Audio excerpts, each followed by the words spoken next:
Well, welcome back. Another beautiful day in sunny California. Could be in Arizona by now, but just depends on where I am. Anyway, we're going to talk about pain and pleasure again. The need to avoid pain.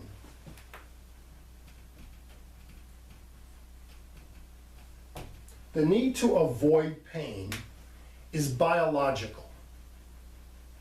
It is part of our being.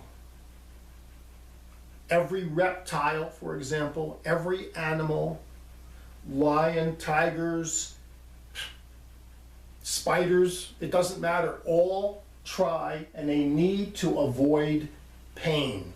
That is the big one. But on the other side of that, the twin force, the other side is pleasure. We have a desire to get pleasure.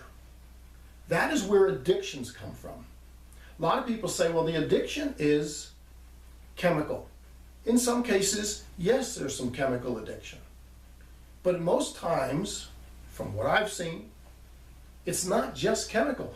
It is psychological. It is, we are trying to avoid pain and we are trying to seek pleasure. Perfect example. We'll talk about cocaine, we'll talk about pot. Anything that modifies the state of your mind is the need to avoid pain. If we get high, if we get drunk, we are trying to avoid pain. When you get drunk, you don't think about the things that are causing you pain. Pain can also be known as discomfort. The feeling of embarrassment, for example, would be pain. It's not a feeling that's good. So let's just split them in half.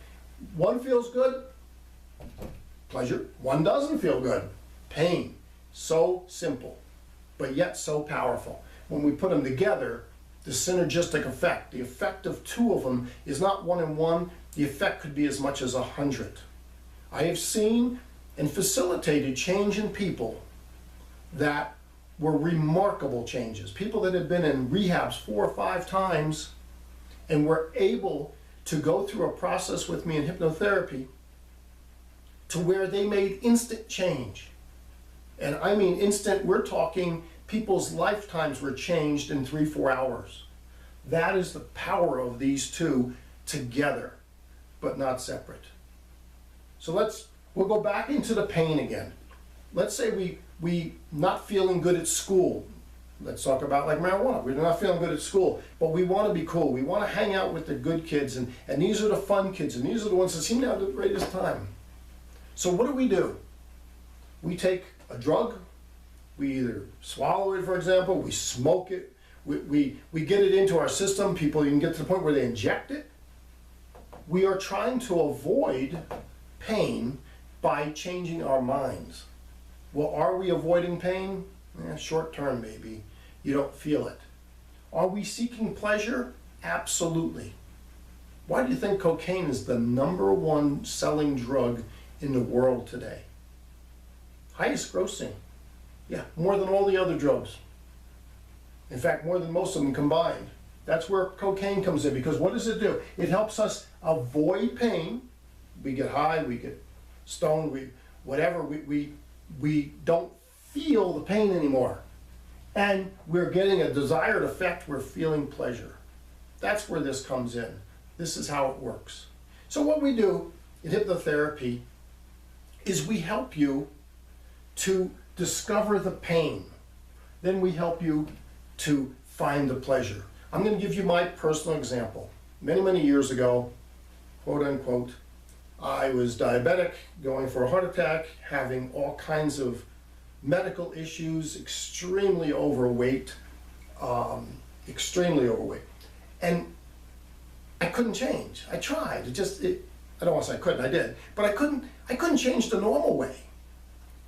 And I knew that there had to be a better way. So what I did was I created a self-hypnosis tape for myself. And I created and went through my life with pain.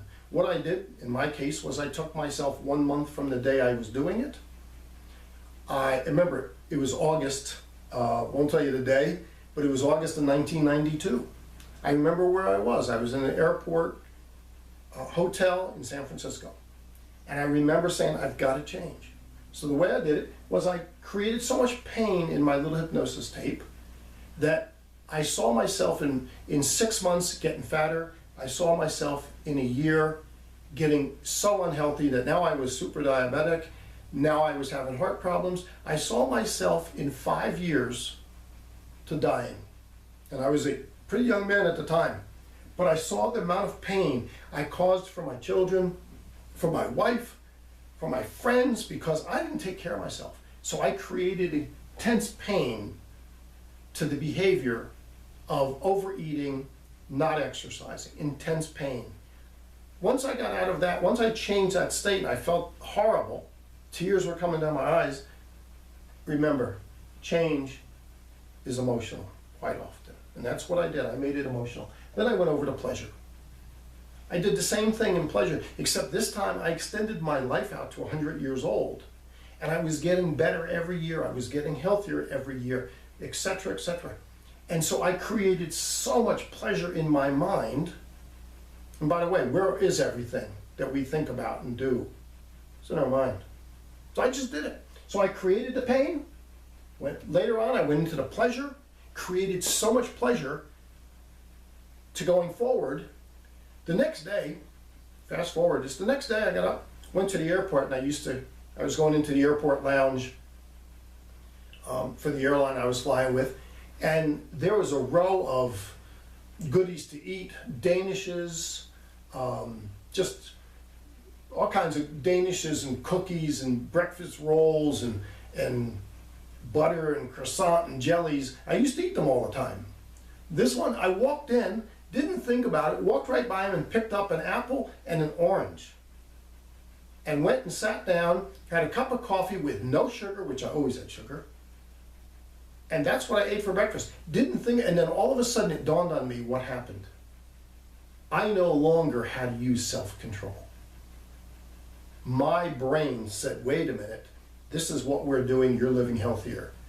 Lost 80 pounds plus in the next year. Went from a resting heart rate of about 85, which was way too high, down into the 60s. And now it's down into the 50s. That's what I did. That's the change, and that's the change you can make too.